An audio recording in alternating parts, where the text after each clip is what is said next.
Bonjour à tous. Alors aujourd'hui, on va voir quelle est la différence entre la méthode déductive et la méthode inductive. Alors d'un côté, vous avez la méthodologie empirico-inductive versus l'approche hypothético-déductive. Donc c'est des termes assez complexes, mais qui en réalité ne sous-tendent pas des concepts ou des informations relativement concepts. Donc ce qu'il faut cerner tout simplement, c'est qu'on part déjà sur une base qui est différente. D'un côté, vous allez partir de faits bruts, de données réelles, de phénomènes observés. Et dans un deuxième temps, au contraire, vous allez partir sur des hypothèses générales.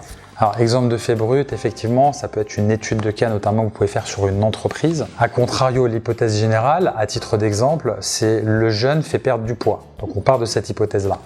On a d'un côté des analyses spécifiques à des perspectives générales versus le principe de la conséquence. D'un côté, on va chercher une théorisation, une explication générale, alors que dans l'autre approche, effectivement, on va aboutir à la validation des hypothèses par des faits. Si je prends un exemple d'une étude de cas, comme je disais tout à l'heure pour une entreprise, on pourrait partir du fait que l'absentéisme, par exemple, peut être généré par des mauvaises conditions de travail, ou bien des mauvaises conditions de travail peuvent entraîner un absentéisme plus important. Si je prends l'exemple d'hypothèse que j'ai donné précédemment sur la corrélation entre le jeûne et la perte de poids, on va par exemple faire des analyses quantitative des observations sur des personnes obèses et effectivement de voir s'il y a une corrélation entre le jeûne et puis la perte de poids.